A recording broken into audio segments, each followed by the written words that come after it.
Bom dia, boa tarde, boa noite, sétimo ano. Tudo bem com vocês, pessoal? Espero que sim. Professor David aqui. Vamos iniciar mais uma aula de português. Bom, nossa segunda aula da semana, né? Como vocês sabem, ontem tivemos aí um feriado. Eu tenho certeza que vocês conseguiram aproveitar, né? Especialmente para colocar as provas em dia, porque vocês receberam as provas aí, certamente vocês devem estar fazendo, né? E esse feriado aí, com certeza, foi bom para que vocês pudessem, além de descansar, né? Também colocar aí todo o conteúdo em dia, tá? Então, estamos aqui mais uma vez reiniciando o nosso conteúdo. Vamos dar continuidade ao livro de produção textual, interpretação, livro grosso. Vamos realizar algumas atividades da página 145 em diante para finalizarmos o capítulo, né, e passarmos para o nosso próximo capítulo. Como vocês sabem, nós iremos até o quinto capítulo desse livro, para encerrarmos nesse livro aqui de produção, tá bom?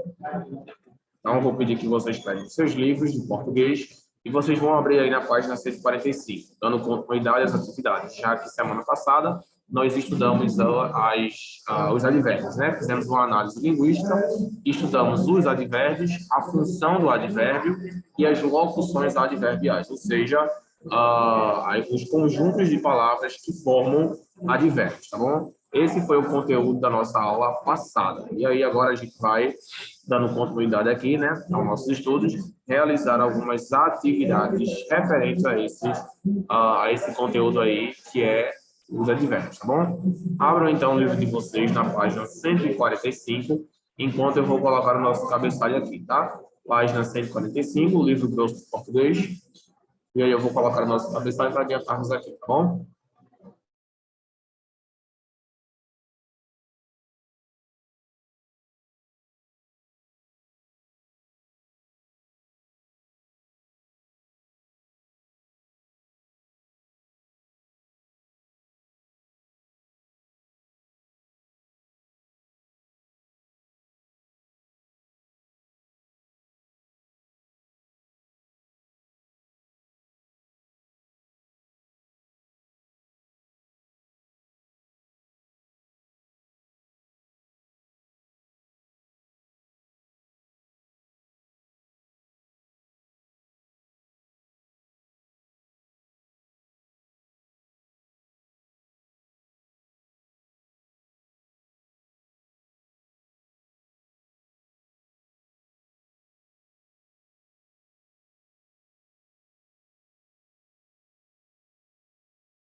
Pronto, pessoal. Então, eu fiz o cabeçalho aqui.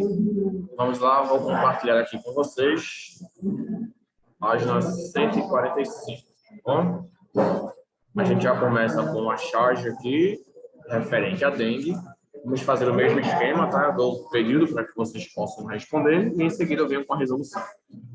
Eu quero tentar adiantar aqui porque temos ainda uma outra análise linguística na página 151. Temos uma análise linguística aí do uso das consoantes S, C e X, onde nós deveríamos usar cada uma delas. Então, eu gostaria de dar um pouco de ênfase a essa análise linguística, portanto, vou pedir aqui que a gente realize essas atividades rapidamente, tá? Então, vamos lá. Primeira atividade aqui da dengue, né? Leia a charge abaixo e responda as questões propostas. Dengue, você está aqui. Temos aí uma imagem do mapa do Brasil em um quadro, apontando onde a dengue está, em todas as regiões aí, em todos os estados. Primeiro, letra A, qual é o tema central dessa charge? Claro que eu não precisaria dar um tempo, né, pessoal, para vocês já responderem a essa questão, está muito simples, tá bom? O tema central, o tema trabalhado aqui é a dengue, né, a epidemia da dengue, ou seja, a proliferação do vírus da dengue. Então, é o tema central trabalhado aqui. Esse mapa, como a gente pode ver, ele está indicando a presença da dengue nas várias regiões do Brasil. ou seja, onde ela pode se encontrar. E a gente entende que ela está literalmente em todos os lugares. Letra B. Um dos fenômenos linguísticos mais interessantes é a intertextualidade, o diálogo entre textos. Podemos dizer que essa charge dialoga com outro texto? Você saberia dizer qual é? Intertextualidade, pessoal, é a presença de um outro texto em um texto. Quando a gente tem um texto, né, a gente coloca outro texto dentro daquele texto, para fazer como se fosse uma junção. Por exemplo, aqui a gente tem mais da dengue, a gente tem aí, e a gente tem um outro tipo de texto, que seria o quê? A gente teria um mapa aí, né? Um tipo de mapa. Então, no caso, nesse caso aí, a intertextualidade, ela se revela dessa maneira. Aí a gente vê um mapa, né? Como se fosse uma amostra de um mapa. Então, a gente pode fazer aí uma intertextualidade com a disciplina de geografia. Eu não sei se vocês já ouviram o termo interdisciplinar. Um conteúdo interdisciplinar é um conteúdo que une duas disciplinas ou mais. Por exemplo, nesse caso aqui a gente tem português e a gente tem geografia, bem como ciências, né, que é o caso da dengue. Então, aqui, como por ser uma atividade de interpretação textual, a gente tem o português e temos aqui um mapa, né, que seria, no caso aí, geografia, tá bom? Então, essa charge, ela dialoga com o texto, você saberia dizer qual é? Sim, pessoal, a gente pode dizer que dialoga com o texto sobre a localização dos locais, tá bom? Muito bem. Eu expliquei isso aí para vocês porque, por ser um termo que talvez vocês possam não conhecer, não é válido que eu faça a explicação prévia, né? Letra C. Como se classifica a palavra aqui, que aparece na charge? Nesse caso, como se classifica essa palavra aqui, ó, gente? Aqui. Qual seria a classificação morfossintática gramatical dela?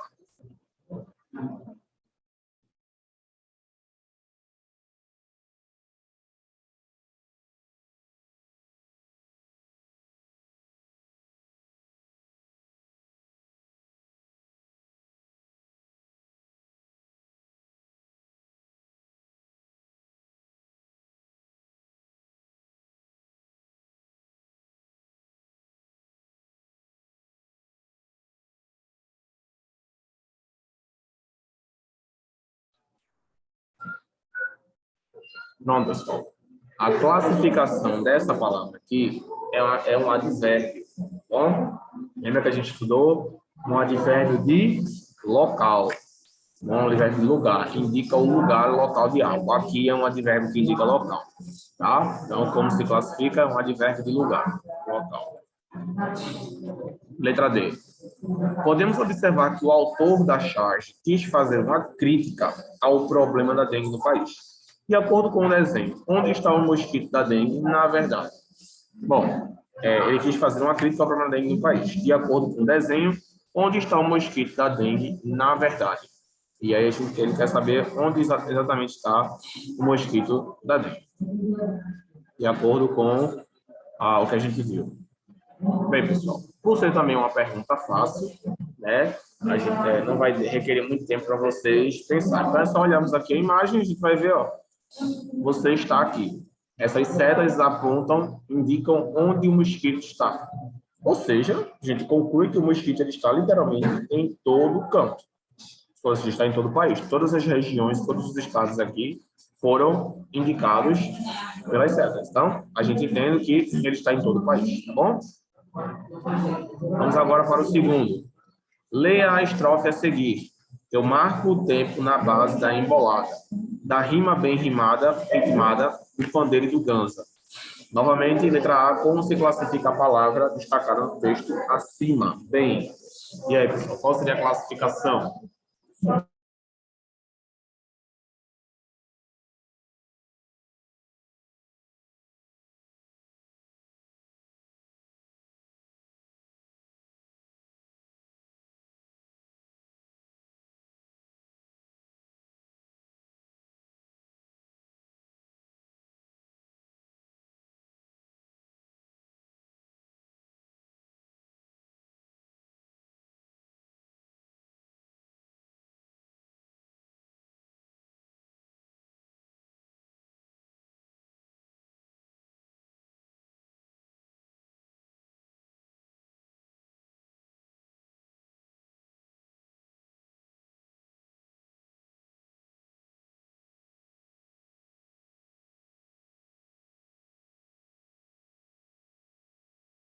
pessoal, desculpa, eu estava falando aqui, o microfone estava focado.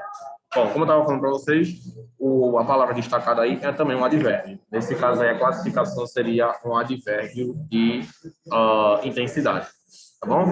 Ele indica a intensidade de algo, tá? Ou seja, quão intenso alguma coisa é. Beleza? Advérbio de intensidade. Pronto. Letra B. Indique uma palavra que poderia substituir bem nessa estrofe. Ou seja, uma palavra que poderia substituir o bem nessa estrofe aí. Que pode substituir mantendo o mesmo significado, um significado parecido.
Pessoal, poderíamos substituir aí essa palavra bem por bastante, muito, né?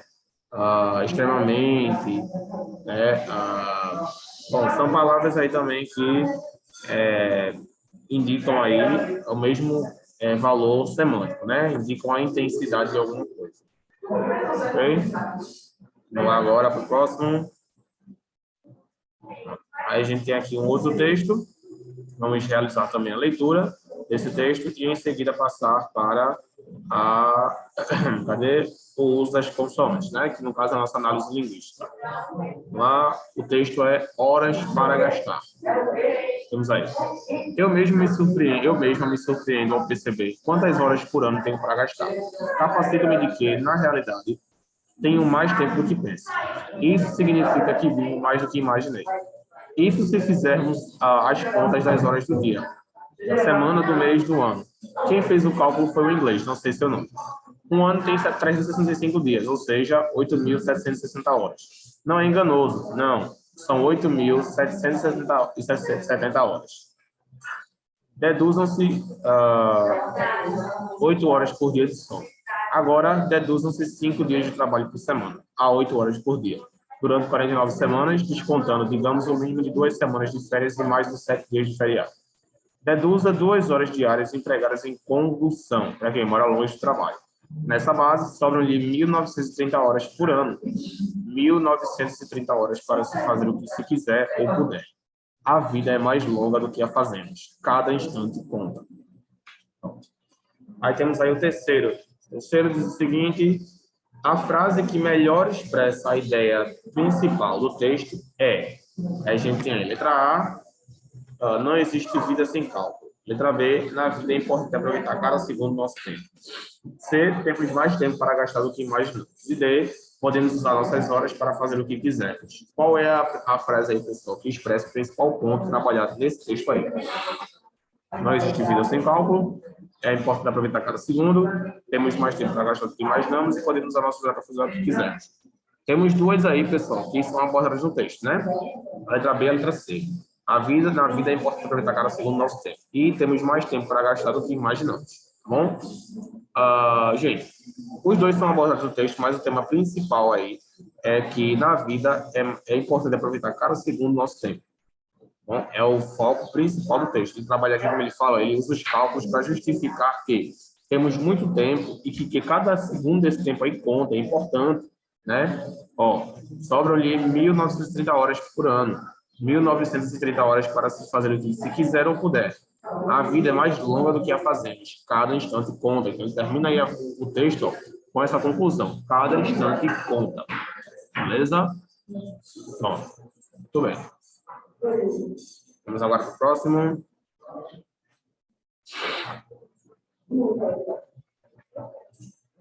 próximo é o quarto, diz o seguinte.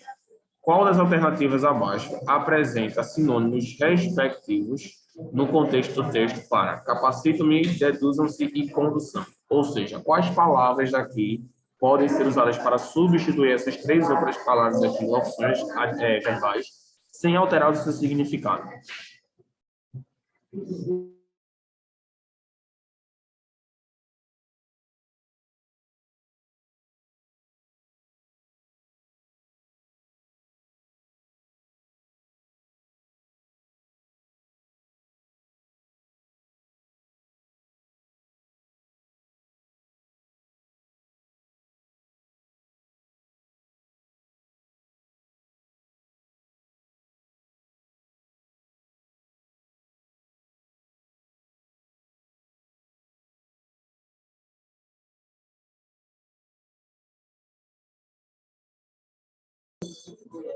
Vamos lá, pessoal? Então, capacito-me pode ser penso-me, deduzam, concluam e condução, transporte. Então, dou-me conta de, cadê? Penso, concluam e veículo. No caso aí seria, cadê? Não, esse não. Dou-me conta de capacito-me, retirem, deduzam-se e condução. Dou-me conta de, capacito-me de alguma coisa, ou seja, tenho noção de algo, deduzam-se, seria retirem, e transporte, que seria a condução. Transporte aí, ele abrange toda a ideia de metrô, ônibus ou veículo, ou seja, faz abrange todos esses termos aí. Então, seria a letra D, tá bom? Letra D, isso mesmo. Letra D seria a resposta correta, tá bom? Vamos para o próximo agora. O quinto quesito. O quinto quesito ele diz o seguinte, pessoal.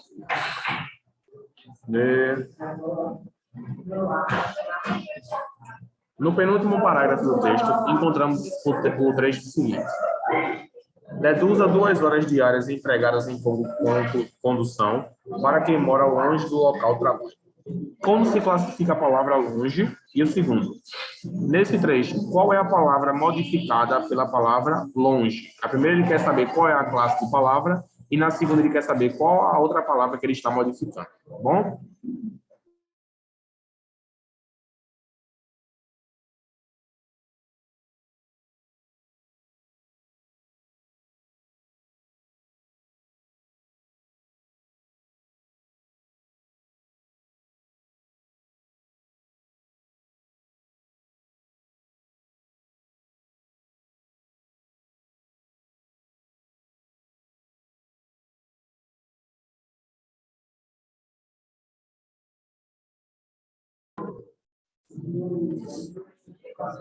Pronto, pessoal. A palavra longe, nesse caso aí, é um advérbio de também local, distância, indica a distância de algo. Então, podemos dizer que é um advérbio de lugar, tá? Letra B, nesse trecho, qual é a palavra modificada por longe? Ou seja, ele quer saber aí qual palavra esse advérbio está modificando. A letra B, gente, deu a resposta para a letra A.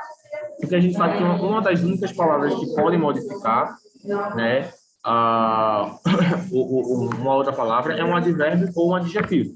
E a gente sabe que adjetivo ele serve para modificar um substantivo. Ele serve para indicar aí uma característica do substantivo. Como a gente vê aí que não tem nenhum substantivo aí, então só podia ser um advérbio. E aí ele quer saber qual palavra, ele está modificando qual palavra? Está modificando a palavra morar, o verbo morar, né? Ou seja, longe indica aqui a distância, né, do verbo morar. Está modificando o verbo morar. Como eu já falei para vocês, os advérbios eles têm essa função. Eles servem para indicar aí, né, modificar, na verdade, alguma classe gramatical. Podendo ser um adjetivo, um advérbio ou um verbo. Tá bom? Muito bem. Vamos para a próxima agora. Isso mesmo. Próximo quesito é o seguinte, é o sexto quesito. Como vimos, peraí, deixa eu Como vimos, os advérbios são palavras invariáveis que modificam um verbo, um adjetivo ou outro advérbio. Exercendo essa função, eles podem dar mais intensidade ao termo a que se ligam, negar, adicionar, pôr em dúvida, etc. Entre as frases a seguir, indique aquela que possui um advérbio de tempo. Ou seja, pessoal, qual das frases abaixo aí apresenta um advérbio de tempo, que indica o tempo de algo?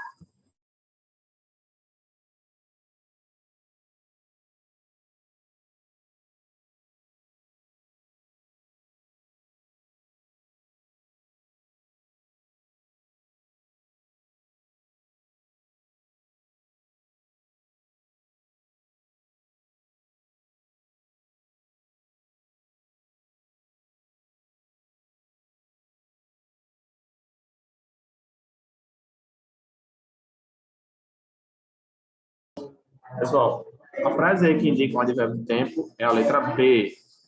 Marina chegou agora. Agora indica tempo. Eu gosto muito de você. Muito é um advérbio de intensidade. Talvez eu vá para a formatura de Vitor. Talvez é um advérbio de possibilidade. Eu moro perto dela. Perto é um advérbio também de lugar. Vá depressa com isso. Depressa, nesse caso aqui, é um advérbio de maneira. Então, o único aí que temos é um advérbio de tempo é a letra B. Marina chegou agora, tá bom? É o único que indica aí um advérbio de tempo. Vamos para o sétimo agora. O sétimo diz o seguinte: as locuções adverbiais têm valor de um advérbio, mas com uma diferença.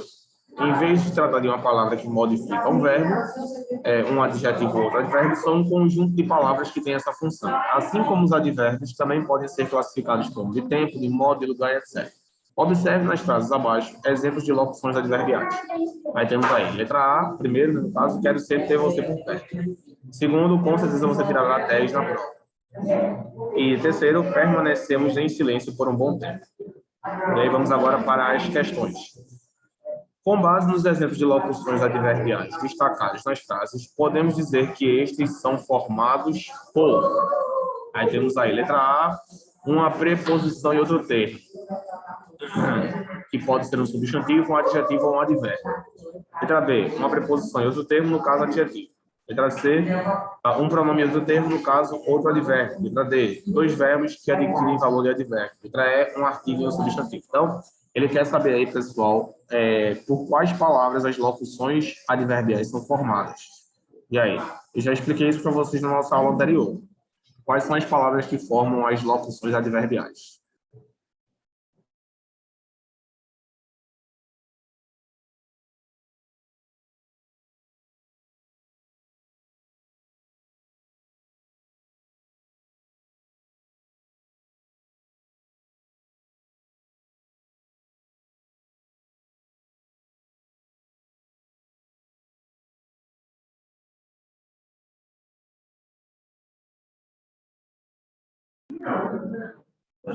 Pessoal,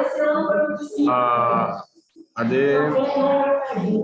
Isso mesmo. Uma preposição e outro termo, que pode ser um substantivo, um adjetivo ou um advérbio. Tá bom?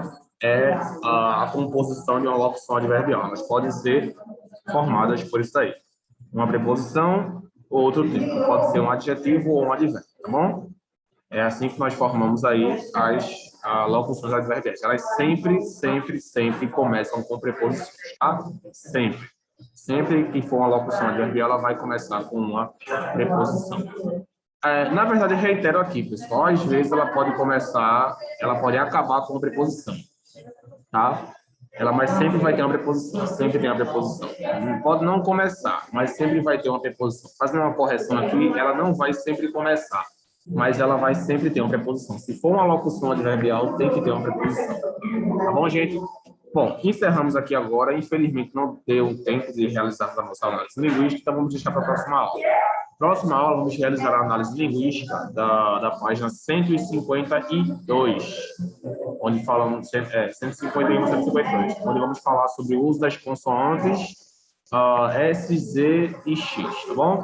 Então, próxima aula, aguardo todos vocês aqui. Se ficaram com alguma dúvida, estou à disposição de vocês no Classroom. Fiquem com Deus, pessoal, e nos vemos na nossa próxima aula. Tchau, gente.